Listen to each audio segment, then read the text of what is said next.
ఈ ఫిబ్రవరి నెల వాగ్దాన ఆశీర్వాద కూడికకు విచ్చేసినటువంటి ప్రభు బిడ్డలైనటువంటి మీ అందరికీ మన ప్రభు అయిన యేసుక్రీస్తు ప్రభువారి ప్రశస్తమైనటువంటి నామములో అందరికీ వందనాలు. ఈ 2025వ సంవత్సరం మొదటి నెల జనవరి మాసం అంతా కూడా ప్రభు మనను కాపాడి తన క్షేమమును అనుగ్రహించాడు. ఆల్రెడీ ఈ నూతన సంవత్సరంలో ఒక మాసము గడిచిపోయింది.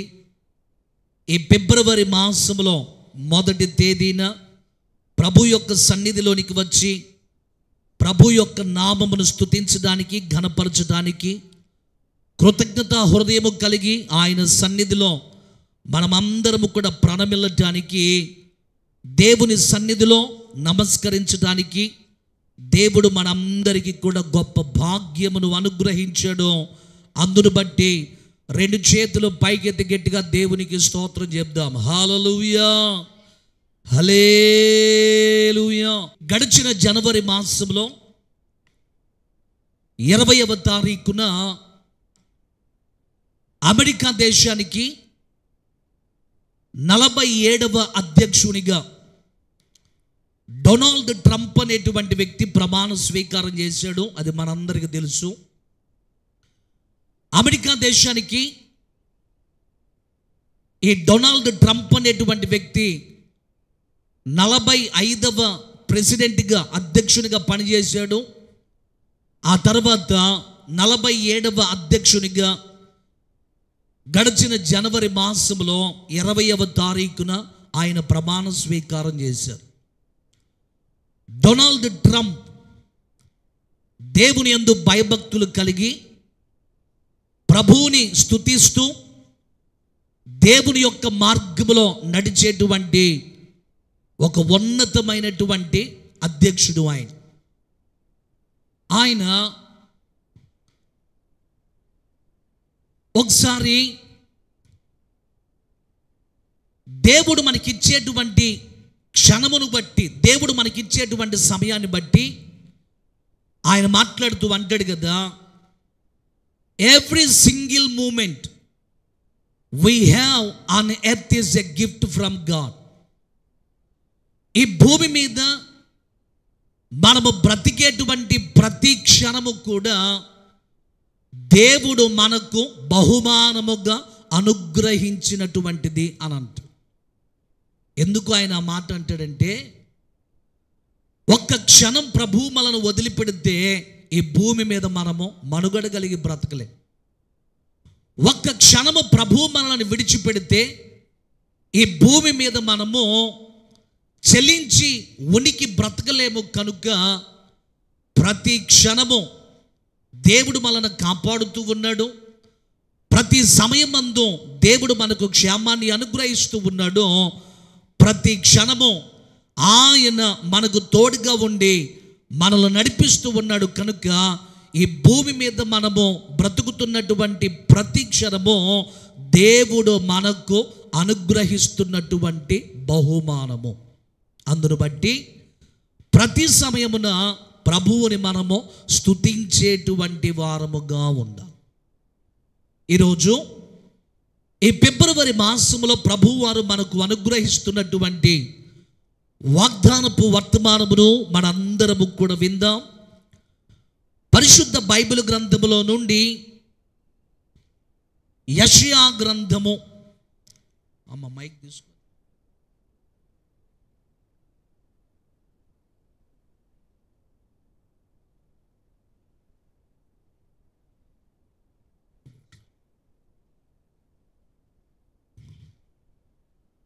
పరిశుద్ధ బైబిల్ గ్రంథములో నుండి యెషయా గ్రంథము 43వ అధ్యాయము 5వ వచనమును ఈరోజు ధ్యానాంశముగా మనము చదువుకుందాం. యెషయా గ్రంథము 43వ అధ్యాయము 5వ వచనమును మనము చదువుకుందాం. భయపడకుము, భయపడకుము, నేను నీకు తోడై ఉన్నాను, నేను నీకు తోడై ఉన్నాను. ఈ ఫిబ్రవరి మాసములో ప్రభువు మనకు అనుగ్రహిస్తున్నటువంటి వాగ్దానం ఏంటంటే, భయపడకుము, నేను నీకు తోడై ఉన్నాను. ప్రవక్త అయినటువంటి యెషయా ద్వారా దేవుడు తన ప్రజలైనటువంటి ఇశ్రాయేలీలతో ప్రవచన రీతిగా ఈ మాట మాట్లాడుతూ ఉన్నాడు. కారణం ఏంటి అనంటే, ఇశ్రాయేలును దేవుడు ఎన్నుకొన్నాడు. ఇశ్రాయేలు ప్రజలు దేవుని స్వాస్యముగా, దేవుని జనాంగముగా, దేవుని యొక్క ప్రథమ ఫలముగా పిలువబడ్డారు. అందుకే ప్రభు తన ప్రజలను ఉద్దేశించి మాట్లాడుతూ అంటున్నాడు కదా, భయపడకుము, నేను నీకు తోడై ఉన్నాను అని అంటున్నాడు. నేను నీకు తోడై ఉన్నాను అంటే అర్థం ఏంటంటే, ఈ మాటలో ఓ 3 శ్రేష్టమైనటువంటి అర్థాలు మనకు కనబడతాయి. ప్రభువు మనకు తోడుగా ఉన్నాడు అని అంటే అర్థం ఏంటంటే, మొదటి మాట, హీ అకంపెనీస్ విత్ us, ఆయన మనతో కూడా ఉన్నాడు. రెండవది, హీ వాక్స్ విత్ us, ఆయన మనతో కూడా నడుస్తాడు. మూడవది, హీ బిసైడ్స్ విత్ us, ఆయన మన ప్రక్కనే ఉంటాడు అని అర్థం. అలాగైతే ఈ ఫిబ్రవరి మాసములో ప్రభు మనకిస్తున్నటువంటి వాగ్దానము, భయపడకుము, నేను నీకు తోడుగా ఉన్నాను అంటే అర్థం ఏంటంటే, దేవుడు మనకు ఒక అభయాన్ని ఇస్తూ ఉన్నాడు. ప్రభువారు మనకు ఒక ధైర్యాన్ని ఇస్తూ ఉన్నాడు. ప్రభువారు ఒక నిరీక్షణ మనకు అనుగ్రహిస్తూ ఉన్నాడు. ఆ ధైర్యం ఏంటంటే, ఆయన ఈ మాసంలో మనతో ఉంటాడు, మనతో నడుస్తాడు, మన ప్రక్కన ఉంటాడు, మన జీవితంలో ఆయన గొప్ప కార్యములు జరిగిస్తాడు. ప్రత్యేకంగా ఈ ఫిబ్రవరి మాసములో ఎవరైతే భయపడుతూ ఉన్నారో, ఆల్రెడీ నూతన సంవత్సరమైనటువంటి 2025వ సంవత్సరంలో ఒక మాసము గడిచిపోయింది, క్రొత్త సంవత్సరం వచ్చింది, కానీ నా జీవితంలో క్రొత్తదనం లేదు. క్రొత్త సంవత్సరం వచ్చింది కానీ నా జీవితంలో నూతనమైనటువంటి ఆశీర్వాదాలు లేవు.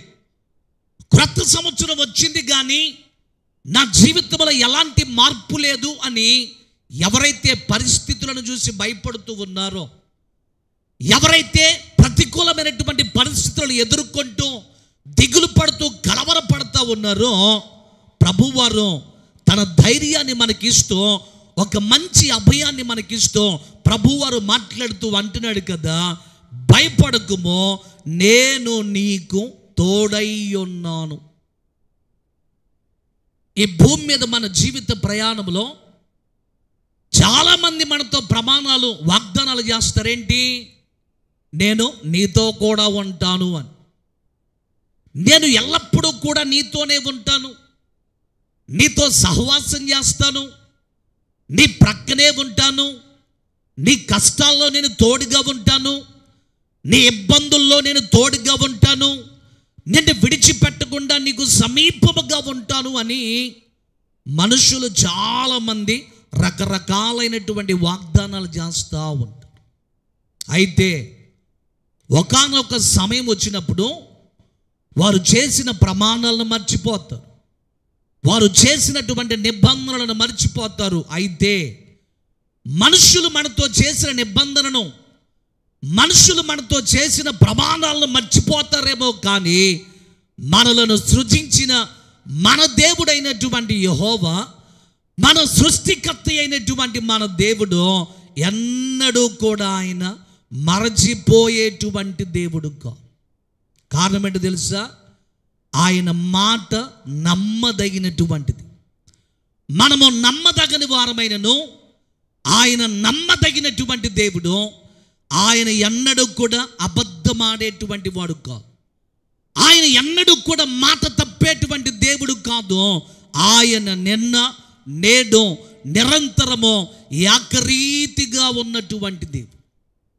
ఎప్పటి వరకు ఒకవేళ మనుషుల మాటలు నమ్మేవేమో, నేను కడదాకా నీతో ఉంటాను, నేను చివరి వరకు నీతోనే ఉంటాను, నీకు సహాయం చేస్తాను, నీకు సమీపముగా ఉంటాను అని మనుషులు ఎవరైనా నీతో అంటే వారిని నమ్మి మోసపోయేవేమో. కానీ ఈ రోజున ప్రభువు తన లేఖనము ద్వారా మాట్లాడుతూ అంటున్నాడు కదా, భయపడకుమో, నేను నీకు తోడై ఉన్నాను.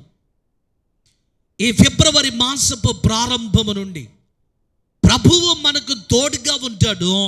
ఈ మాసము వరకు మాత్రమే కాదు, కానీ మన జీవిత కాలం అంతా కూడా దేవుడు మనకు తోడుగా ఉండేటువంటి దేవుడు. చాలామంది మనుషుల తోడులను కోరుకుంటూ ఉంటారు. అయితే మనుషుల తోడులు కొంతకాలమే ఉంటాయి, కానీ ప్రభువు మనకు తోడుగా ఉంటే, ఆయన మనతో కూడా ఉంటే, ఆయన మన ప్రక్కన ఉంటే మన జీవితంలో ఎన్నో శ్రేష్టమైనటువంటి ఆశీర్వాదములు, దీవెనలు మనం పొందుకుంటాం. ఈ రోజున పరిశుద్ధ బైబిల్ గ్రంథముల నుండి ప్రభువు మనకు తోడుగా ఉండుట ద్వారా, సాక్షాత్తు మన దేవుడు మనకి తోడుగా ఉండుట ద్వారా మనకి కలిగేటువంటి ప్రయోజనాలు, మనకు కలిగేటువంటి మేలులు, మనకు కలిగేటువంటి ఉపకారములు ఏంటో పరిశుద్ధ బైబిల్ గ్రంథములో నుండి ఓ 3 విషయాలు మీకు చెప్పి త్వరగా నా సందేశాన్ని నేను ముగింపులోనికి తీసుకొస్తాను.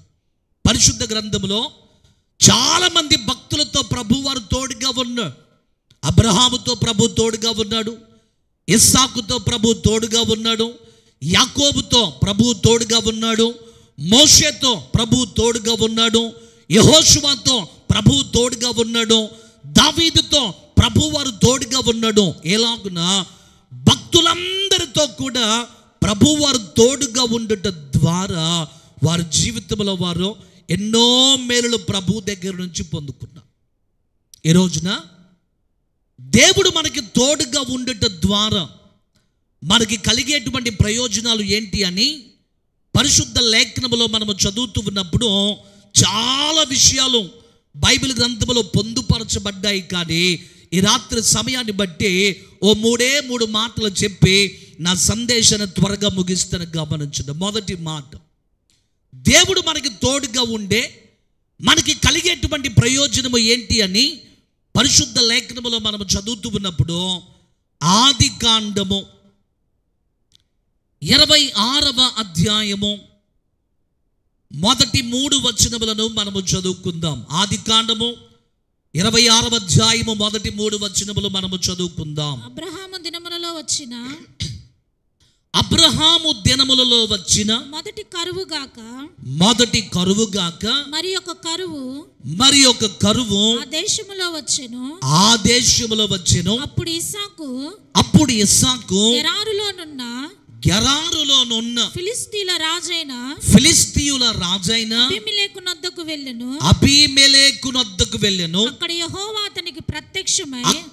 యెహోవా అతనికి ప్రత్యక్షమై నీవు ఐగుప్తులోనికి వెళ్ళక నేను నీతో చెప్పు దేశమందు నివసించుము. ఈ దేశమందు పరవాసివయుండుము. నేను నీకు తోడయ్యుండి నిన్ను ఆశీర్వదించెదను. ప్రభువు అబ్రహాము ఏకైక కుమారుడైనటువంటి ఇస్సాకుతో ప్రభువు మాట్లాడుతూ ఉన్నాడు. అబ్రహాము భూమి మీద జీవించినటువంటి కాలంలో ఒకసారి కరువు వచ్చింది. ఇప్పుడు అబ్రహాము కుమారుడైనటువంటి ఇస్సాకు కాలములో కూడా కరువు ఒకటి వచ్చింది. ఎక్కడా కూడా ధాన్యము లేదు, ఎక్కడా కూడా ఆహారము లేదు. భయంకరమైనటువంటి క్షామము కలిగినటువంటి సమయం అది. ఆ సమయంలో ఇస్సాకు గెరారు అనేటువంటి ప్రాంతంలో అబీమెలెకు దగ్గర నివసిస్తూ ఉన్నాడు. అలా కరువు వచ్చినప్పుడు తినటానికి గింజలు లేకపోతే, ధాన్యము లేకపోతే, తినటానికి ఆహారము లేకపోతే ఇస్సాకు అనుకుంటున్నాడు కదా, నేను ఉంటున్నటువంటి ఈ గెరారులో వచ్చేసింది, ఆహారం దొరకట్లేదు, కాబట్టి ఐగుప్తు దేశానికి వెళ్తే బాగుంటుంది, ఐగుప్తు దేశానికి వెళ్తే అక్కడ ఆహారము దొరుకుతుంది, ఐగుప్తు దేశానికి వెళ్తే నేను నా కుటుంబము అక్కడ క్షేమముగా ఉంటాం, ఐగుప్తు దేశానికి వెళ్తే నేను నా కుటుంబము అక్కడ సౌఖ్యముగా ఉంటాము అని ఆలోచన చేస్తూ ఉంది. అలాంటి సందర్భంలో ప్రభువు ఇస్సాకుతో మాట్లాడుతూ అంటాడు కదా, ఇస్సాకు, నీవు నివసిస్తున్నటువంటి గెరారులో కరువు వచ్చేసింది అని ఐగుప్తుకు వెళ్ళాలి అని అనుకుంటున్నావా? ఐగుప్తుకు వెళ్ళొద్దు, అక్కడికి వెళ్ళాలి అనేటువంటి నీ ఆలోచన వద్దు. నువ్వు ఈ గెరారులోనే ఉండు. నీ తండ్రి అయినటువంటి అబ్రహాముతో నేను ఏదైతే ప్రమాణము చేశానో ఇప్పుడు నీతో కూడా ప్రమాణము చేస్తూ ఉన్నాను, నిశ్చయముగా నిన్ను నీ కుటుంబాన్ని నేను ఆశీర్వదిస్తానయ్యా. ఈ గెరారు ప్రాంతాన్ని వదిలిపెట్టి ఐగుప్తు దేశానికి వెళ్ళొద్దు అని అన్నాడు. దేవుడు ఎప్పుడైతే ఇస్సాకుతో మాట్లాడాడో, ఇక ఇస్సాకు ఆ ప్రాంతంలో కరువు ఉన్నప్పటికీ, అక్కడ ధాన్యము దొరకకపోయినప్పటికీ, అక్కడ ఆహారము లేకపోయినప్పటికీ, కరువు వచ్చినటువంటి ఆ సందర్భంలో దేవుని మాట మీద ఆధారపడ్డాడు, దేవుని యందు విశ్వాసమును ఉంచాడు, దేవుని మాటకు లోబడ్డాడు, దేవుని యందు నమ్మకాన్ని ఉంచి ఆ గెరారు ప్రాంతములోనే నివసించాడు. ఇప్పుడు ఇస్సాకు చేసినటువంటి పని ఏంటంటే, కరువు కాలములో విత్తనము వేస్తే ప్రభువారు ఆయన చేసిన ప్రయత్నమును ఆశీర్వదించారు. కరువు కాలములో విత్తనము వేస్తే ప్రభువు ఇస్సాకు యొక్క ఉద్దేశాన్ని సఫలపరిచాడు. కరువు కాలములో ఇస్సాకు విత్తనము వేస్తే ఆ సంవత్సరము 100 ఫలమును పొందుకున్నాడు. అలాగున ప్రభువారు ఇస్సాకును ఆశీర్వదించాడు. కరువు కాలములో విత్తనము వేసి 100 ఫలమును పొందుకొని ఆ దేశంలో గొప్పవాడైపోయాడు. గొప్పవాడు అనేటువంటి మాట తెలుగు బైబిల్లో మనకు కనబడుతుంది. ఇంగ్లీష్ బైబిల్లో ఆ దేశంలో ప్రభువు ఇస్సాకును ఆశీర్వదించడం చేత అతడు గొప్పవాడయ్యను అనే మాట దగ్గర ఆయన రిచెస్ట్, ధనవంతుడిగా మారిపోయాడు. ఇస్సాకు గొప్పవాడు అయ్యాడు అంటే అర్థం ఏంటంటే, ఇస్సాకు ఏమైపోయాడు? ధనవంతుడైపోయాడు. ఆ గెరారు దేశంలో ఇస్సాకును దేవుడు ఒక ధనవంతుడిగా, ఒక ధనికమైనటువంటి వ్యక్తిగా ప్రభువారు నిలువబెట్టు. దేవుడు ఇస్సాకును ఆశీర్వదించినటువంటి విధానం ఎలా ఉందంటే, క్రమక్రమముగా ఇస్సాకును ప్రభువారు ఏం చేశాడు? అభివృద్ధి చేశాడు. అలా క్రమక్రమముగా ఇస్సాకు అభివృద్ధి చెందితే అతనికి గొర్రెలు కలిగాయి, గొడ్లు కలిగాయి, అతనికి దాసురాండ్రు కలిగారు. ఏలాగున దేవుడు ఇస్సాకును క్రమక్రమముగా అభివృద్ధి చేసి ఆశీర్వదిస్తే ఆ దేశంలో గొప్ప ధనవంతుడైపోయాడు. ఎంత ధనవంతుడైపోయాడో, ఎంతగా దేవుడు ఇస్సాకును ఆశీర్వదించాడు అంటే, అక్కడున్నటువంటి ఫిలిస్తీయులు అతని మీద అసూయ పడేటట్లుగా దేవుడు ఏం చేశాడో ఆశీర్వదించాడు. ఈ రాత్రి ప్రభు మాటలు వింటున్న ఆయన బిడ్డలు మనం గమనించాలి. కరువు కాలములో విత్తనము వేస్తే ఇస్సాకును ఆశీర్వదించినటువంటి దేవుడు ఈ ఫిబ్రవరి మాసంలో మనకు కూడా తోడుగా ఉండి ఆయన మనలను ఆశీర్వదించాలి అని కోరుకుంటూ ఉన్నాం. ఈ మాసంలో ప్రభువారు మన కొరకు ఏదైతే ఆశీర్వాదములు దాచి ఉంచాడో, ఈ మాసంలో ప్రభువారు ఏదైతే దీవెనలు మన కొరకు దాచి ఉంచాడో, ఆయన దాచి ఉంచినటువంటి ఆశీర్వాదములో మన మీద కృమ్మరించి తన శ్రేష్టమైనటువంటి దీవెనలతో ప్రభువారు ఏం చేస్తాడు? మనలను నింపేటువంటి దేవుడు ఆయన. ఈ మాసమంతా కూడా ప్రభువు నీ ప్రార్థనలు సఫలపరుస్తాడు. నీ ప్రయత్నములన్నింటిలో ప్రభువు తోడుగా ఉంటాడు. నీ ఉద్దేశములన్నీ ప్రభువారు సఫలపరుస్తాడు. నీవు తలపెట్టేటువంటి ప్రతి కార్యములో ప్రభు తోడుగా ఉంటాడు. నీవు ఎక్కడ అడుగుపెట్టిన ప్రభువారు నీకు విజయమును అనుగ్రహిస్తాడు. ఇస్సాకుకి ఎలాగైతే తోడుగా ఉండి ప్రభువు ఇస్సాకును ఆశీర్వదించాడో, ఈ ఫిబ్రవరి మాసంలో నీకు, నాకు, నీ కుటుంబానికి, నా కుటుంబానికి ప్రభువారు మనందరి కుటుంబాలకు ప్రభువారు తోడుగా ఉండి ఆయన మనలను ఆశీర్వదిస్తారు. ఒకవేళ ఇస్సాకు కాలంలో ఉన్నట్లుగా ప్రతికూలమైన పరిస్థితులు ఉన్నాయేమో, నీవు చుట్టూరా గమనిస్తూ ఉన్నప్పుడు, నీ చుట్టూరా ఉన్నటువంటి పరిస్థితుల గురించి ఆలోచన చేస్తూ ఉన్నప్పుడు ఇక ప్రతికూలముగా కనబడతా ఉన్నాయేమో, నీకు ప్రోత్సాహకరముగా లేవేమో, నీవు ఆశించిన విధముగా పరిస్థితులు లేవేమో, నీవు కోరుకున్న విధముగా పరిస్థితులు లేవేమో. అయితే కరువు కాలములో విత్తనము ఇస్సాకు వేస్తే 100 ఫలములు దేవుడు ఎలాగైతే ఇస్సాకుకు అనుగ్రహించాడో, ఈ యొక్క ఫిబ్రవరి మాసంలో ప్రభువు మనందరికీ తోడుగా ఉండి ఆయన మనలను ఆశీర్వదించేటువంటి దేవుడు.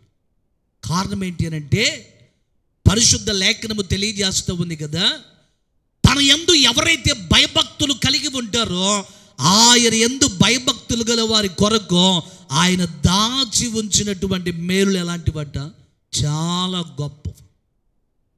అంత మాత్రమే కాదు, దేవుని లేఖనము తెలియజేస్తాయి కదా, పెద్దలనేమి పెద్దలనేమి తన యందు భయభక్తులు కలిగిన వారిని యెహోవా ఏం చేస్తాడు, ఆశీర్వదిస్తాడు. ఈ మాసములో ప్రభు మనకిస్తున్నటువంటి శ్రేష్టమైనటువంటి వాగ్దానం ఇదే. యాకోబుకి ఎలాగైతే ప్రభు వారు తోడుగా ఉండి ఆ ప్రతికూలమైనటువంటి పరిస్థితిలో, ఆ కష్టమైనటువంటి కాలంలో, కరువు కాలములో దేవుడు యాకోబుని, ఇస్సాకుని ఎలాగైతే ఆశీర్వదించి ఆ దేశంలో ధనవంతునిగా మార్చాడో, ప్రభువారు మనందరికీ తోడుగా ఉండి తన శ్రేష్టమైనటువంటి ఆశీర్వాదములతో ప్రభు ఏం చేస్తాడు, మనను నింపుతాడు. కరువు ఉందని, ఏదో అక్కర ఉందని, ఏదో కొరతగా ఉందని మనము కలవరపడనక్కర్లేదు. ఏదో కొరత ఉందని మనము దిగులు పడనక్కర్లేదు. ఏదో ఇబ్బందులు ఉన్నాయి, అక్కరలు ఉన్నాయి అని మనము జడియనక్కర్లేదు.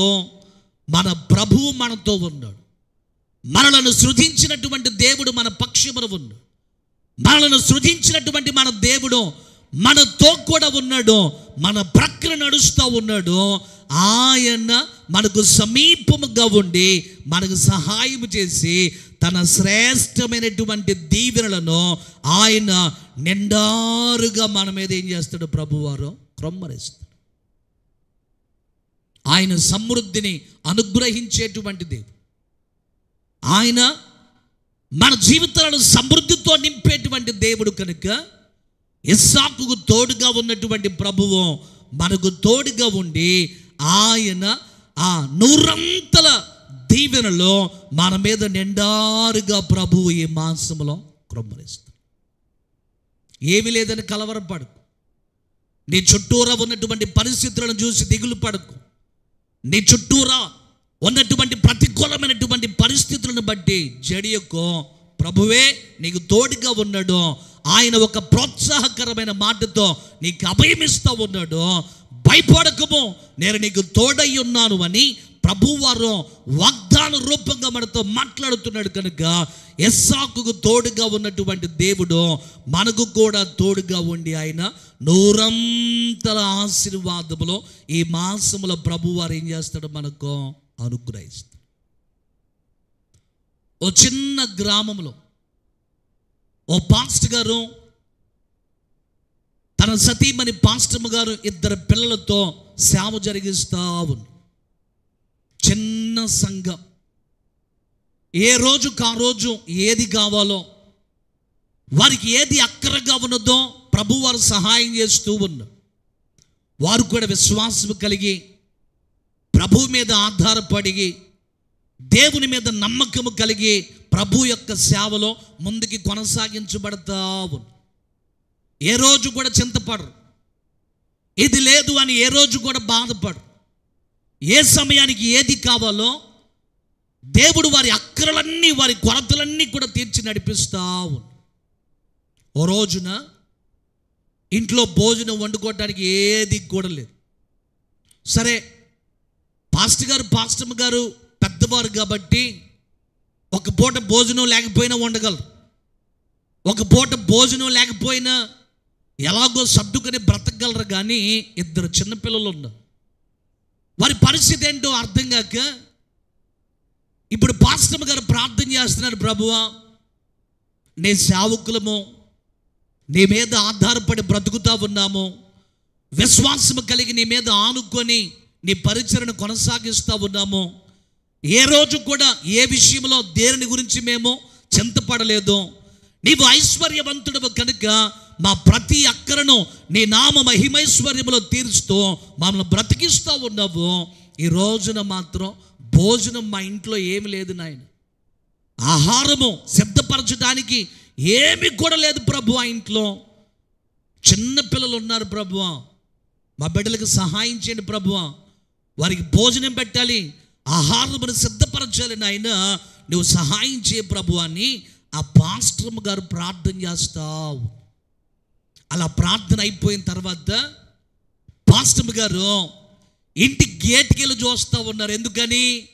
ఎవరైనా విశ్వాసులను ప్రభు వారు ప్రేరేపిస్తాడేమో, ఎవరైనా విశ్వాసులు సేవకుని సేవకురాలని వారి పిల్లల జ్ఞాపకం చేసుకొని అంత భోజనం పంపిస్తాడేమో అని పాస్టర్ గారు చాలా ఎక్సైటెడ్గా ఆ గేట్ ఎవరైనా తెస్తారా అని ఎదురు చూస్తూ ఉంటే విశ్వాసులు ఎవ్వరూ కూడా క్యారేజీలు పట్టుకుని వచ్చినట్టు కనపడలేదు.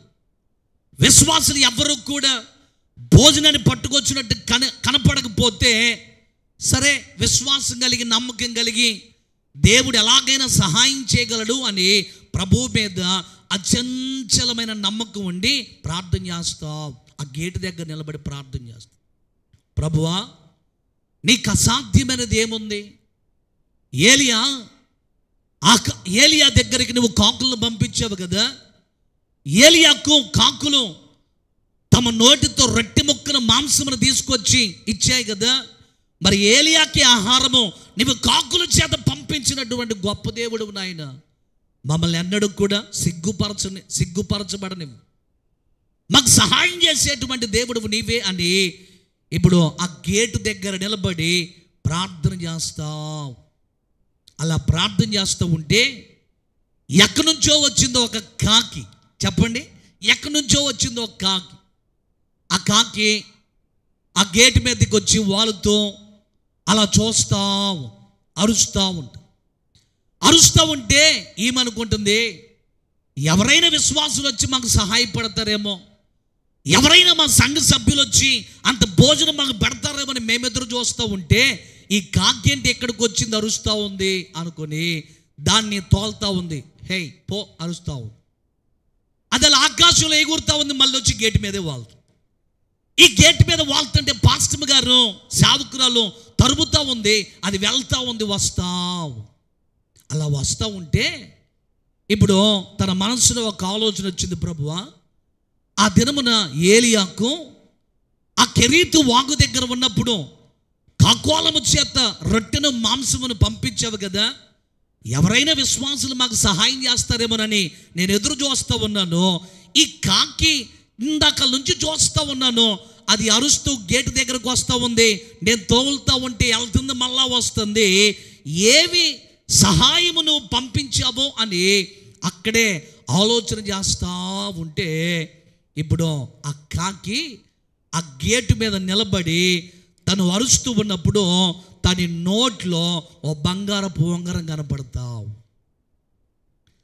తన నోట్లో బంగారపు ఉంగరం కనపడతా ఉంటే ఇప్పుడు పాస్టర్ గారి సేవకురాలు అనుకుంది కదా, ప్రభువా ఆ దినమున ఏలియాకు కాకోలము చేత ఆహారము పంపించినట్లుగా మా కొరకు ఈ కాకి ద్వారా ఏదో బహుమానాన్ని ఏదో సహాయాన్ని పంపించావు నాయన అని ఇప్పుడు దాన్ని తోలకుండా దాన్ని అక్కడి నుంచి వెళ్ళిపోమ్మని అరవకుండా అలాగే చూస్తూ ఉంటే ఇప్పుడు కాకి ఏం చేసిందంటే ఆ గేటు మీద నిలబడి నోట్లో ఉన్నటువంటి ఆ బంగారం, చిన్న బంగారపు ఉంగరం ఆ నోటితో పట్టుకుని వచ్చి పాస్టమ్ గారు చూస్తూ ఉన్నప్పుడు ఆ గేటు మీద నుండి తన నోట్లో ఉన్నటువంటి ఆ బంగారపు ఉంగరాన్ని అక్కడ పడేసి అది వెళ్ళిపోయిన తర్వాత ఇప్పుడు పాస్టమ్ గారి దగ్గరికి వెళ్ళి ఆ కాకి నోట్లో నుంచి ఏం పడిందని చూసినప్పుడు చిన్న బంగారపు ఉంగరం అలా ఉంగరం పడిపోతే, ప్రభువా ఈ రోజున నన్ను నా కుటుంబాన్ని పోషించడానికి ఈ కాకి ద్వారా ఇలాంటి మేలును ఉపకారమును నా కొరకు పంపించా ప్రభు అని ఆ బంగారపు ఉంగరాన్ని అమ్మివేసి వారికి కావలసినటువంటి సరుకులన్నీ కూడా తెచ్చుకున్నారట. దేవునికి స్తోత్రం చెప్దామా? దేవుడు సహాయం చేయాలి అంటే ఎవరి ద్వారా అయినా కానీ మనకేం చేస్తాడో సహాయం చేస్తాడు. ఆయనను ఆశ్రయించు వారికి ఏ మేలు కూడా కొదువై ఉండదు. సింహపు పిల్లలు లేమి గలవై ఆకలి కొంటాయేమో కానీ ఆయనను ఆశ్రయించు వారికి ఏ మేలు కూడా కొదువై ఉండదు. కరువు కాలములో ఇస్సాకును ఆశీర్వదించి నూరంతలుగా దీవించినటువంటి మన ప్రభువు ఈ ఫిబ్రవరి మాసంలో మనతో ఉంటాడు. మన ప్రయత్నములన్నిటినీ ప్రభువు వారు దీవిస్తాడు. ఆయన నూరంతల దీవెన చేత మనలను నింపుతాడు. మొదటి మాట, ఆయన మనకు తోడుగా ఉండి నూరంతల ఆశీర్వాదములను ప్రభువు మనకు అనుగ్రహిస్తాడు. రెండవ మాట, పరిశుద్ధ బైబిల్ గ్రంథములో మనము చదివితే యెహోషువ గ్రంథము 1వ అధ్యాయము, పరిశుద్ధ లేఖనములో నుండి యెహోషువ గ్రంథము 1వ అధ్యాయము 9వ వచనమును మనము చదువుకుందాం. నేను నీకు ఆజ్ఞ ఇచ్చి ఉన్నాను గదా, నిబ్బరము కలిగి ధైర్యముగా నుండుము, దిగులు పడకుము, జడియకుము. నీవు నడుచు మార్గమంతటిలో నీ దేవుడైన యెహోవా నీకు తోడైయుండును. దేవుని ప్రజలైనటువంటి ఇశ్రాయేలీలను మోషే నాయకునిగా ఉండి తన ప్రజలైనటువంటి దేవుని ప్రజలైనటువంటి ఇశ్రాయేలీలందరినీ కూడా పాలుతెరలు ప్రవహించేటువంటి కనాను దేశానికి నడిపిస్తూ ఉంది. అలా నడిపిస్తూ ఉన్నప్పుడు మోషేకు మంచి వృద్ధాప్య దశ వచ్చేసి మోషే ముదిమి వయస్సులో ఇక మరణించి ప్రభు పిలుపుని అందుకొని ప్రభు దగ్గరికి వెళ్ళిపోయి, ఇప్పుడు మోషే చనిపోయిన తర్వాత ఇశ్రాయేలీలందరూ కూడా కలవరపడతా ఉన్నారు. ఇప్పటి వరకు మోషే నాయక సారథ్యంలో మనందరం కూడా ఐగుప్తు దేశం నుండి బయటకు వచ్చాము. పాలుతెరలు ప్రవహించేటువంటి కనాను దేశానికి మోషే మనల్ని నడిపిస్తూ ఉన్నాడు. ఇప్పుడు మార్గ మధ్యలో మనం ఉన్నాం. మోషే చనిపోయాడు. ఎవరు మనలను నడిపిస్తారు? ఎవరు మోషేలాగా మన పట్ల శ్రద్ధ వహించి నాయకత్వము వహించి పాలుతెరలు ప్రవహించేటువంటి దేవుడు మనకు వాగ్దానం చేసినటువంటి ఆ దేశానికి ఎవరు తీసుకెళ్తారు అని వాళ్ళు కలవరపడుతూ ఉన్నప్పుడు ప్రభువు యెహోషువతో మాట్లాడుతూ అంటాడు కదా, యెహోషువ, నా సేవకుడైనటువంటి మోషే మృతి చెందాడు కాబట్టి ఇప్పుడు నీవు లేచి నా ప్రజలైనటువంటి ఇశ్రాయేలీలను పాలుతెరలు ప్రవహించేటువంటి కనాను దేశానికి నడిపించు అని ప్రభు మాట్లాడుతూ అంటాడు కదా. నీవు దిగులు పడొద్దు, నీవు జడియవద్దు. నేను మోషేకు ఎలాగైతే తోడుగా ఉన్నానో నేను నీకు కూడా అలాగే తోడుగా ఉంటాను అని ప్రభు వారు ఒక అభయముని ఇచ్చి యెహోషువతో మాట్లాడుతూ అంటాడు కదా, నేను ఆజ్ఞ ఇచ్చి ఉన్నాను కదా, మోషేకు తోడుగా ఉన్నట్లు నీతో కూడా ఉంటానని. నీవు దిగులు పడొద్దు, నీవు జడియవద్దు. నీవు నడుచు మార్గమంతటిలో కూడా నీ దేవుడునైనటువంటి యెహోవానగు నేను ఎలా ఉంటాను, నీకు తోడుగా ఉంటాను అను. అలా దేవుడు యెహోషువతో మాట్లాడి ఒక మంచి ధైర్యాన్ని తన జీవితంలో నింపి, ఒక మంచి స్ఫూర్తిని తన జీవితంలో నింపి యెహోషువను దేవుడు ఒక చక్కని మార్గములో నడిపించు. మోషే ద్వారా, మోషే తర్వాత యెహోషువను ప్రభువు నాయకునిగా ఎన్నుకొని తన ప్రజలైనటువంటి ఇశ్రాయేలీయులందరినీ కూడా కనాను దేశానికి దేవుడు ఏం చేశాడో నడిపించు.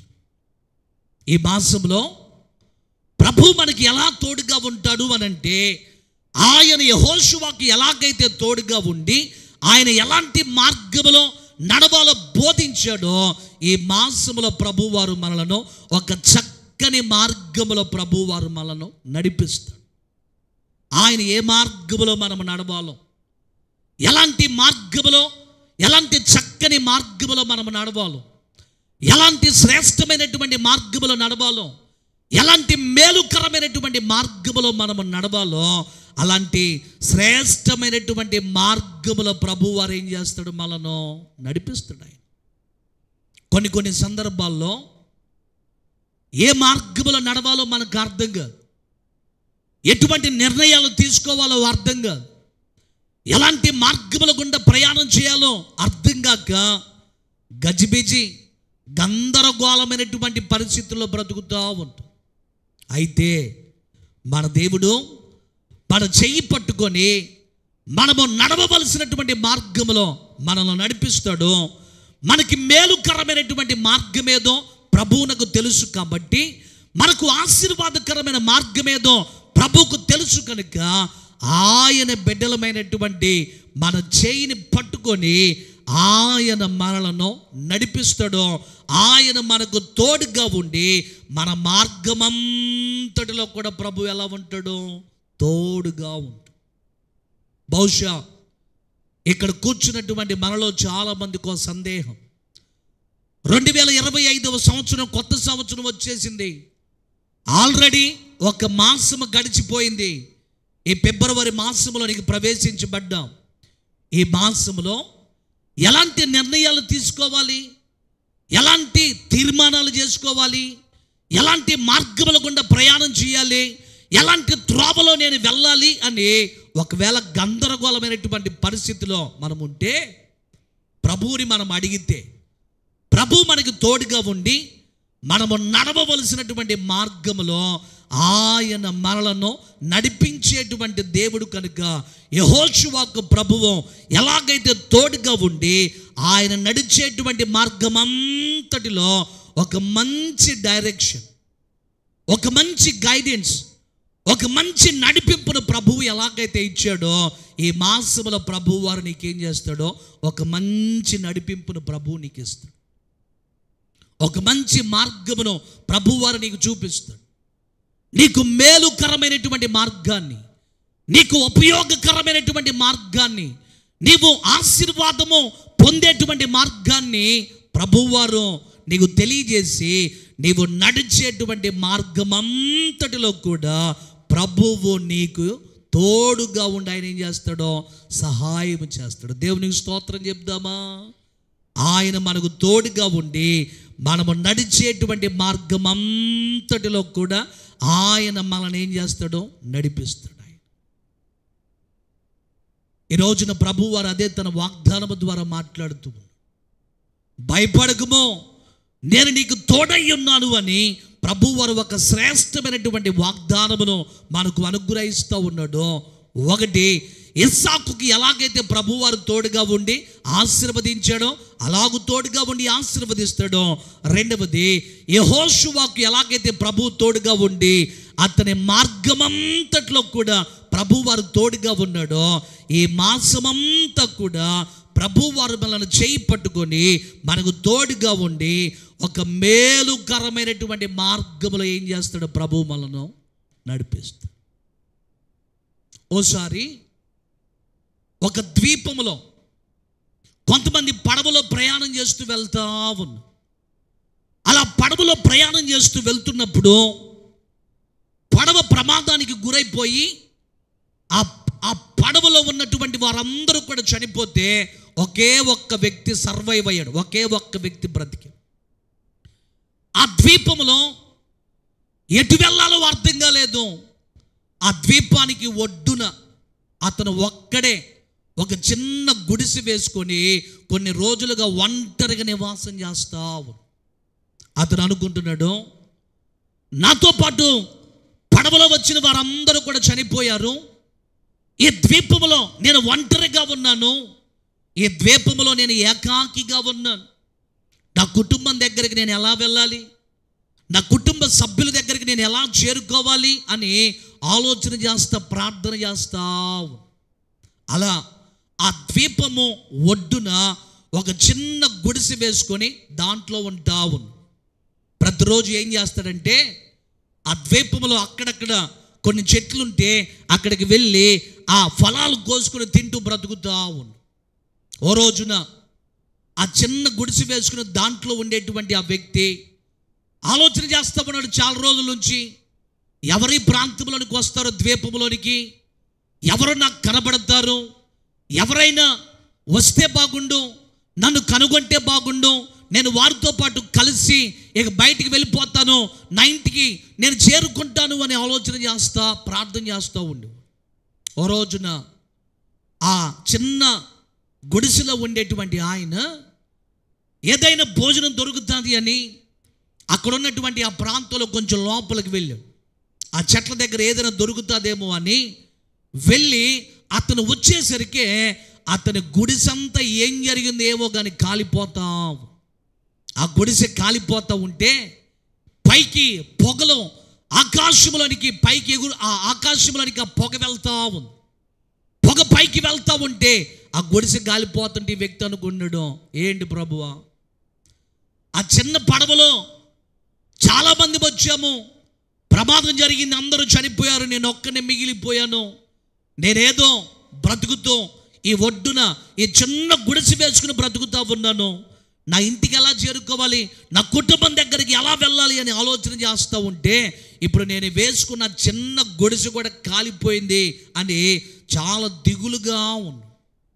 అలా దిగులుగా ఉన్నప్పుడు ఒక పడవలో చాలామంది వ్యక్తులు అతను వెతుక్కుంటూ అతని దగ్గరకు వచ్చి బాబు ఎవరు నువ్వు, ఒంటరిగా ఉన్నావు, ఎందుకున్నావు ఇక్కడ, వచ్చే మాతో పాటు అనగానే ఆ వ్యక్తి చాలా సంతోషముగా వారితో పాటు కలిసి ఆ పడవెక్కి, ఆ పడవెక్కిన తర్వాత ఆ పడవలో ఉన్నటువంటి వారిని అడిగారు కదా, ఈ వ్యక్తి అడిగాడు, బాబు నేను ఈ ద్వీపంలో ఉన్నాను అని, ఈ స్థలంలో నేను ఉన్నానని మీకు ఎలా తెలిసింది, సరాసరి నా దగ్గరికి వచ్చారు, నేను ఒంటరిగా ఉన్నానని నన్ను పిలిచి మీ పడవలో ఎక్కించుకున్నారు, అసలు నేను ఈ ద్వీపంలో ఇక్కడ ఒంటరిగా ఉన్నానని మీకు ఎలా అర్థమైంది అనగానే ఇప్పుడు ఆ పడవలో ఉన్న వాళ్ళు చెప్పారు కదా, బాబు మీ పడవలో వస్తూ ఉంటే అక్కడేదో గుడిసె తగలబడతా ఉంది, పొగ పైకి లేస్తూ ఉంటే మేము అనుకున్నాము, అక్కడ పొగ లేస్తుంది అంటే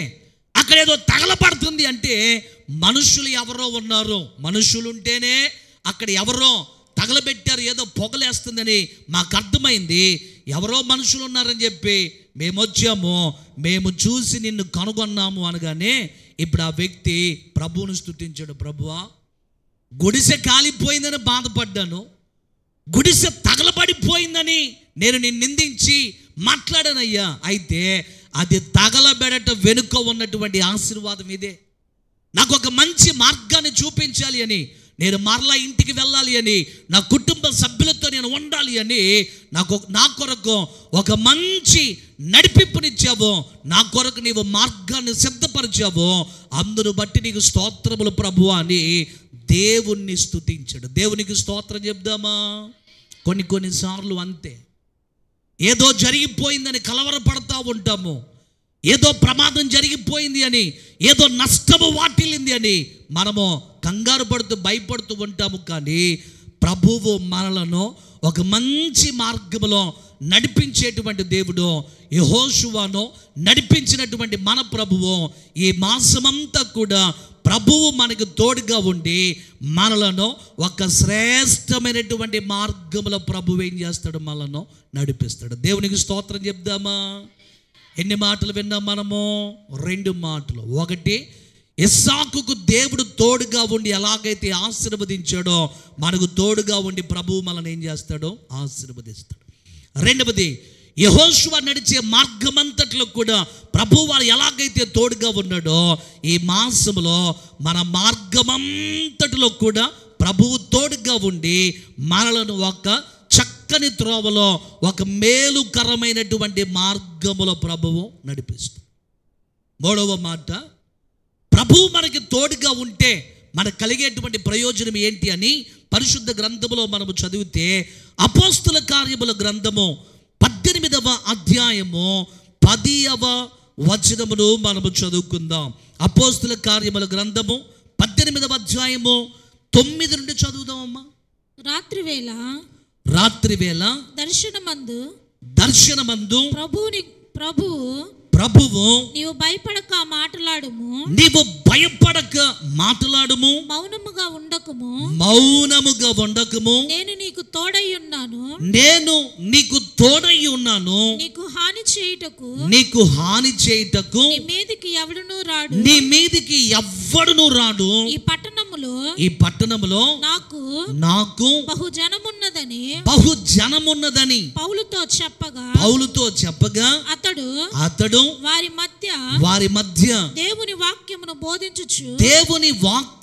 బోధించుచు ఒక సంవత్సరము మీద 6 నెలలు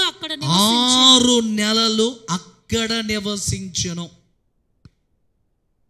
పౌలు గారు ఈ భూమి మీద వారు బ్రతికి ఉన్నటువంటి కాలంలో 3 రకాలైనటువంటి మిషనరీ ప్రయాణాలు చేశాడు.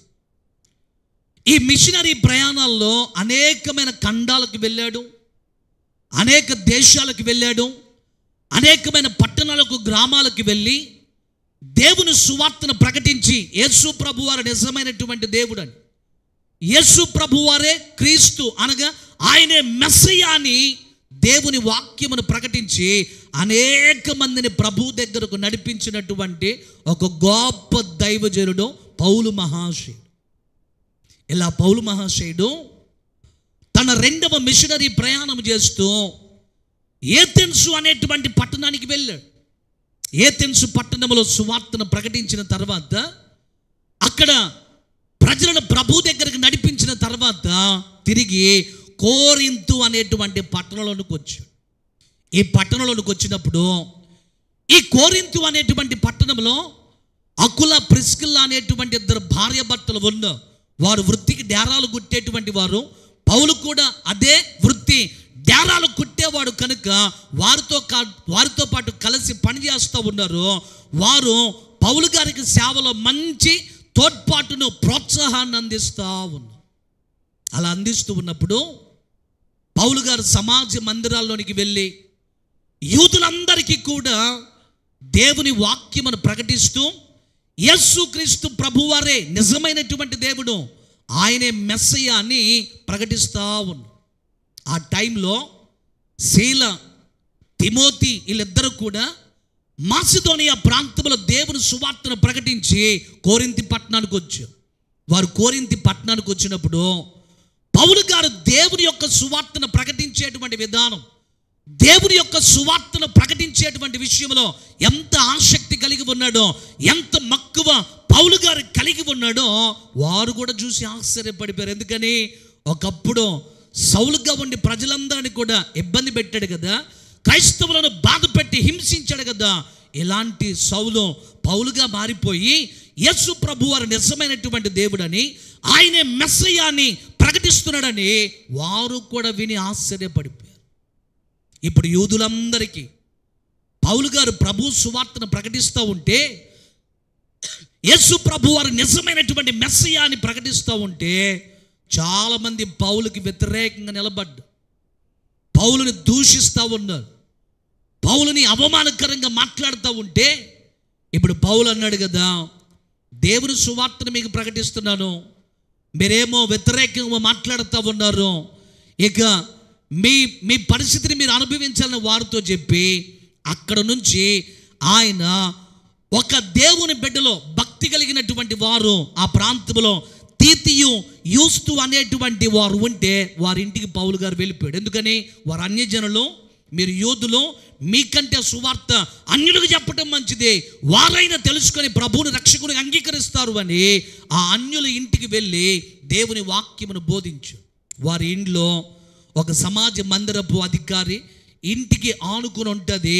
ఆ సమాజ మందిరపు అధికారి పేరే క్రిస్పు. ఏం పేరు చెప్పండి? ఆయన పేరు క్రిస్పు.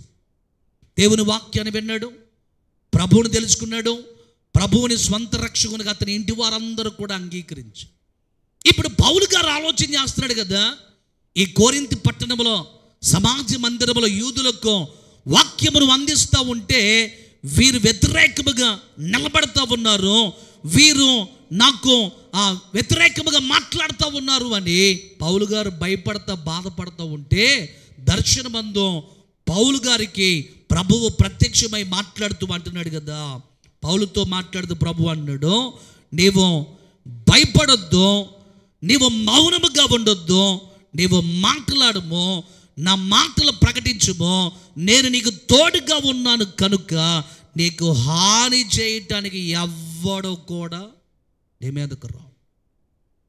పౌలా, నేను నీకు తోడుగా ఉన్నాను కాబట్టి నీకు కీడు చేయటానికి, నీకు హాని చేయటానికి ఎవ్వడో కూడా నీ మీద రాడు అని ప్రభు పౌలుతో మాట్లాడి అభయాన్ని ఇచ్చినప్పుడు ఇప్పుడు పౌలు మరలా దేవుని సువార్తను ప్రకటించడం ప్రారంభించు. ధైర్యంతో ఇప్పుడు ప్రకటించడం ప్రారంభించి 6 నెలలు అక్కడే ఉండి దేవుని మాటలు ప్రకటించి అనేక మందిని ప్రభు దగ్గరకు నడిపించి అక్కడ సంఘమును స్థాపించడానికి దేవుడు పౌలు గారికి సహాయం చేశాడు. దేవునికి స్తోత్రం చెప్దామా? ఈ రాత్రి ప్రభు మాటలు వింటున్న ఆయన బిడలమైనటువంటి మనతో ప్రభు వారు మాట్లాడుతూ ఉన్నాడు. పౌలుకి ఎలాగైతే ప్రభువు తోడుగా ఉండి ఎవ్వరి వలన హాని కలగకుండా, ఎవ్వరి వలన కీడు కలగకుండా ప్రభువు పౌలుని కాపాడాడు.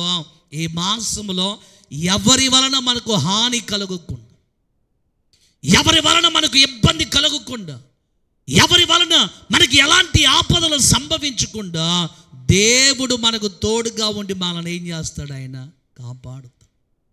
అప్పుడప్పుడు సాతాను మనలను ఇబ్బందులకు గురి చెయ్యాలి అని, మనలను సమస్యల్లోనికి నెట్టివేయాలి అని, మనకు ప్రతికూలమైనటువంటి పరిస్థితులు కలుగు చేయాలని యుక్తితో సాతానుగాడు, అపవాదిగాడు ఆలోచన చేస్తూ ఉంటాడు. కానీ వాడి యుక్తులన్నీ కూడా ప్రభువారు తొలగించి మన జీవితాల్లో మేలు జరిగించి ఎటువంటి హాని, ఎటువంటి కీడు, ఎలాంటి అపాయము, ఎటువంటి తెగులు మనకు మన కుటుంబాలకు సమీపించకుండా దేవుడు మనకేం చేస్తాడో సహాయం చేస్తాడు. ఈ మాసంలో ప్రభువారు మనకు తోడుగా ఉండి ఎవ్వరి వలన హాని కలగకుండా ప్రభువారు తన క్షేమమును, తన భద్రతను ఆయన మనకు అనుగ్రహిస్తాడు. ఒక్క మాట చెప్పి నా మాటలు ముగిస్తాను. 18వ శతాబ్దంలో స్కాట్లాండ్ అనేటువంటి ప్రాంతం నుండి సౌత్ పెసిఫిక్లో న్యూ హెబ్రిడీస్ అనేటువంటి ప్రాంతానికి దేవుని సువార్తను అందించడానికి, అక్కడున్న ప్రజలకు దేవుని మాటలు అందించి ప్రభు దగ్గరికి నడిపించాలి అని జాన్ జి ప్యాటన్ అనేటువంటి ఒక దైవజనుడు తన కుటుంబముతో కలిసి న్యూ హెబ్రిడీస్ అనేటువంటి ప్రాంతానికి వెళ్ళారు. అదొక తెగ, అనాగరికులుగా ఉంటారు. ఆ తెగలో చాలామందికి సువార్తను అందించాలని ఆశ, వారికి ఒక ఎడ్యుకేషన్, వారికి చదువును ఇవ్వాలి అని, వారికి ఒక ఇండస్ట్రీ, చిన్న చిన్న పరిశ్రమలు ఏర్పాటు చేయాలని ఆశ. అక్కడికి వెళ్తే పరిస్థితులన్నీ కూడా వ్యతిరేకంగా ఉన్నాయి. ఆ న్యూ హెబ్రిడీస్ ప్రాంతంలో ఒక తెగ నాయకుడు ఉన్నాడు. ఈ తెగ నాయకుడు ఆలోచన ఏంటో తెలుసా? ఎవరైనా ఎక్కడి నుంచో వచ్చాడో, ఎవరో యేసు అని మాటలు చెప్తా ఉన్నాడో, ఎవరో యేసు ప్రభు అని మాటలు చెప్తా ఉన్నాడో, ఈయన మన తెగలో ఉండనక్కర్లేదు, ఈయన ఉండటానికి వీల్లేదు, ఈయన్ని ఎలాగైనా సరే చంపేయాలనుకొని ఒకరోజు పథకం ప్రకారం ప్లాన్ వేసుకొని జాన్ జి ప్యాటన్ అనేటువంటి దైవజనుడికి హాని చెయ్యాలి అని, అతనికి కీడు చెయ్యాలి అని, అతను చంపేయాలి అని ఆ తెగ నాయకుడు ఒక్కడే వచ్చు. ఓ రోజు రాత్రి, అర్ధరాత్రి అందరూ నిద్రపోతూ ఉంటే దైవజనుడైనటువంటి ఆ మిషనరీ అయినటువంటి జాన్ జీ ప్యాటన్ గారికి కీడు చేయాలని, హాని చేయాలని తన గుడారం దగ్గరకు వచ్చాడు. ఆ గుడారం దగ్గరకు వచ్చి ఆ లోపలికి వెళ్ళాలి, ఆయనకి హాని చెయ్యాలి అని ఆలోచన చేస్తూ ఉన్నప్పుడు ఆ గుడారములోనికి, దైవజనుడు ఉండేటువంటి ఇంట్లోనికి వెళ్ళలేకపోతా ఉన్నాడు. కారణం ఏంటంటే కొంతమంది తెల్లటి వస్త్రములు ధరించుకొని ఒక్క లైన్లో ఆ ఇంటికి చుట్టూరా ఒక్క లైన్లో తెల్లటి వస్త్రములు ధరించుకొని తలతలలాడుతున్నటువంటి ఖడ్గములు పట్టుకొని ఉన్నారు.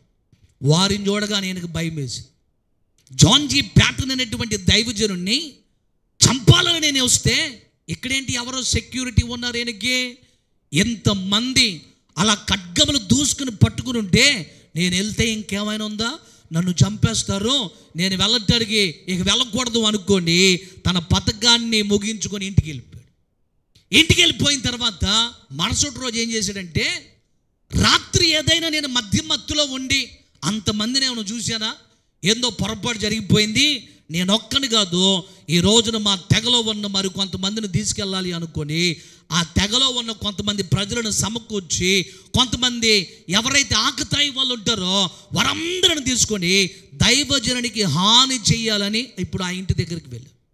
వారు అర్ధరాత్రి వెళ్ళినప్పుడు ముందు రోజు తెగ నాయకుడు వచ్చినప్పుడు ఆ ఇంటి చుట్టూరా దైవజనుడు ఎక్కడైతే నివాసం చేస్తూ ఉన్నాడో, ఎక్కడైతే ఇంట్లో ఉంటున్నాడో ఆ ఇంటి చుట్టూరా ఒకే ఒక్క లైన్లో తెల్లటి వస్త్రములు ధరించుకొని తలతలలాడుతూ మెరైతున్నటువంటి ఖడ్గములు పట్టుకుని ఉన్నారు కదా.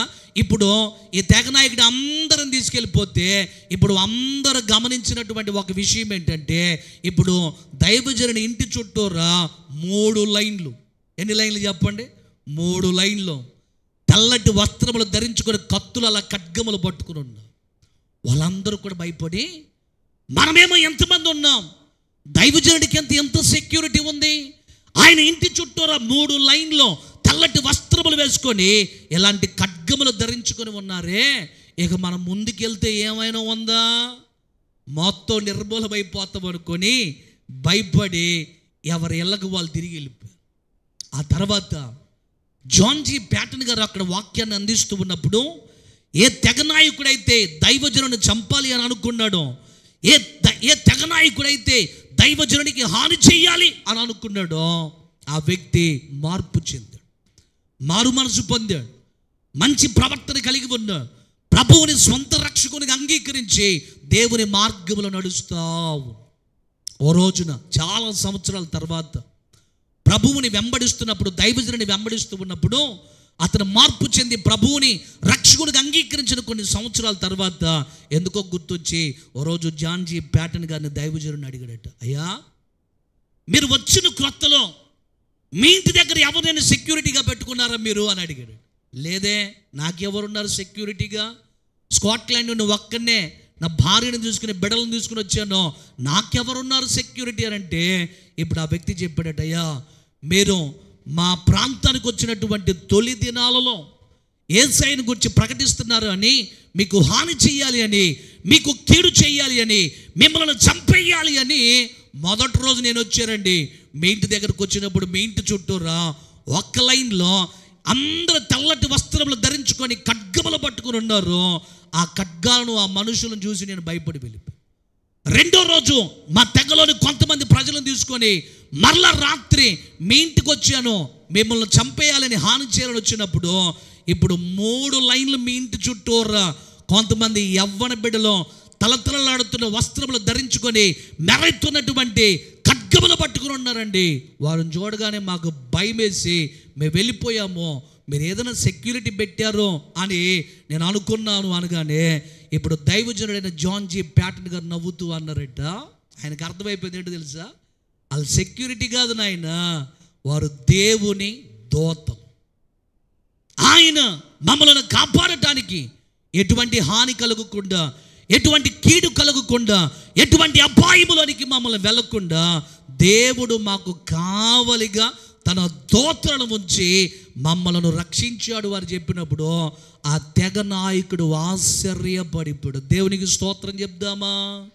ఈ మాసములో అపవాది నీ మీద దాడి చెయ్యాలి అని, నీ కుటుంబానికి హాని చెయ్యాలి అని, నీకు కీడు చెయ్యాలి అని వాడు తలస్తూ ఉంటే, వాడి ఆశలో వాడి యుక్తికరమైన కుట్రలన్నిటినీ కూడా ప్రభువారు నిర్వీర్యము చేసి, ప్రభువు నీతో ఉంటాడో, నీ ప్రక్కన ఉంటాడో, నీతో కూడా నడుస్తాడో, ఆయన ఎలాంటి హాని కలగకుండా నిన్ను నీ కుటుంబాన్ని కాపాడి దేవుడు క్షేమమును అనుగ్రహిస్తాడు. దేవునికి స్తోత్రం చెప్దామా? హల్లెలూయా. అందుకే ప్రభువారు మాట్లాడుతూ అంటున్నాడు, భయపడకము, నేను నీకు తోడై ఉన్నాను అని ప్రభువారు ఒక శ్రేష్టమైన వాగ్దానమును ఈ ఫిబ్రవరి మాసంలో మనకు అనుగ్రహించాడు. ఎలా ప్రభు మనకు తోడుగా ఉంటాడో, ఆయన తోడుగా ఉంటే మనకు కలిగేటువంటి ప్రయోజనం ఏంటంటే, మొదటి మాట, ఇస్సాకుకు ప్రభువారు ఎలాగైతే తోడుగా ఉన్నాడో అలాగున తోడుగా ఉండి నూరంతల దీవెనల చేత ప్రభు ఏం చేస్తాడు? మనను నింపుతాడు. రెండవది, యెహోషువకు ప్రభువారు ఎలాగైతే తోడుగా ఉండి ఆయన నడిచేటువంటి ఒక మార్గములో నడిపించాడో, మనము నడిచేటువంటి మార్గమంతట్లో కూడా ప్రభువు ఈ మాసములో మనకు తోడుగా ఉంటాడో.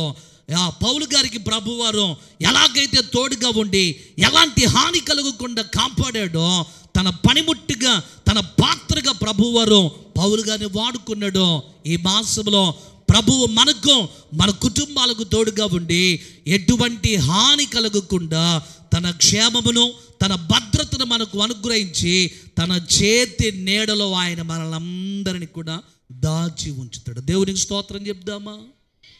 అందరం తలలు వంచుదాం, కళ్ళు మూద్దాం, ప్రార్థన చేద్దాం. ఈ ఫిబ్రవరి మాసములో ప్రభు మనకిచ్చినటువంటి ఈ వాగ్దానమును జ్ఞాపకం చేసుకుందాం. ప్రభు అంటున్నాడు, భయపడకము, నేను నీకు తోడై ఉన్నాను అని ఒక శ్రేష్టమైనటువంటి వాగ్దానమును ప్రభువు ఈ మాసములో మనకు అనుగ్రహించి, ఏ ఏ విషయాలను బట్టి భయపడతా ఉన్నావు, నీ భయాందోళనలన్నీ కూడా ప్రభువు తొలగించి ప్రభువు నీకు తోడుగా ఉంటాడు. ఈ మాసమంతా ప్రభువు నీతో ఉంటాడు. ఈ మాసంలో ప్రభువు నీకు తోడుగా ఉండి ఇస్సాకుని ఎలాగైతే నూరంతల దీవెన చేత నింపాడో, ప్రభువారు నూరంతల ఆశీర్వాదములతో ప్రభువు నింపుతాడు. యెహోషువ నడిచే మార్గమంతట్లో ప్రభువారు ఎలాగైతే తోడుగా ఉన్నాడో, ఈ మాసంలో మనము నడిచే మార్గమంతట్లో ప్రభువు తోడుగా ఉంటాడు. పౌలు గారికి ప్రభువారు ఎలాగైతే తోడుగా ఉండి ఎలాంటి హాని కలగకుండా పౌలు గారికి క్షేమమును అనుగ్రహించాడో, ఈ మాసంలో ప్రభువారు ఎలాంటి హాని మనకు కలుగకుండా తన క్షేమముతో ప్రభువారు మనల్ని నింపుతాడు. ప్రభుని అడుగుదామయ్యా, ఈ మాసం అంతా కూడా మీరు నాతో ఉండండి, నా కుటుంబంతో ఉండండి ప్రభు. మీరు తోడై ఉండేటువంటి దేవుడు నాయన, మీరు ఇమ్మానుయేలు దేవుడు ప్రభు. మీరు మాకు తోడుగా ఉండండి నాయన, మాతో కూడా ఉండండి, మాతో నడవండి నాయన, మా ప్రక్కన మీరు ఉండండి తండ్రి. మాకు ధైర్యాన్ని ఇవ్వండి, మాకు అభయాన్ని ఇవ్వండి నాయన అని ప్రభు సన్నిధిలో ప్రార్థన చేద్దాం. హల్లెలూయా, స్తోత్రం. కృప కలిగిన మా తండ్రి, ఈ దినమున మీరు ఇచ్చినటువంటి వాగ్దానమును బట్టి మీకు స్తోత్రాలు. భయపడకము, నేను నీకు తోడై ఉన్నాను అని వాగ్దానము చేశావు. ఇమ్మానుయేలు దేవుడువు నాయన, మీరు ఎల్లప్పుడూ కూడా మాతో ఉండేటువంటి దేవుడువు. ఈ మాసమంతా కూడా మీరు మాకు తోడుగా ఉండి మీ శ్రేష్టమైన ఆశీర్వాదములతో నింపమని యేసయ్య నామములో అడిగి వేడుకుంటూ ఉన్నాము తండ్రి. ఆమేన్. అందరము బిగ్గరగా ఆమేన్ చెప్దాం. ఆమేన్. హల్లెలూయా.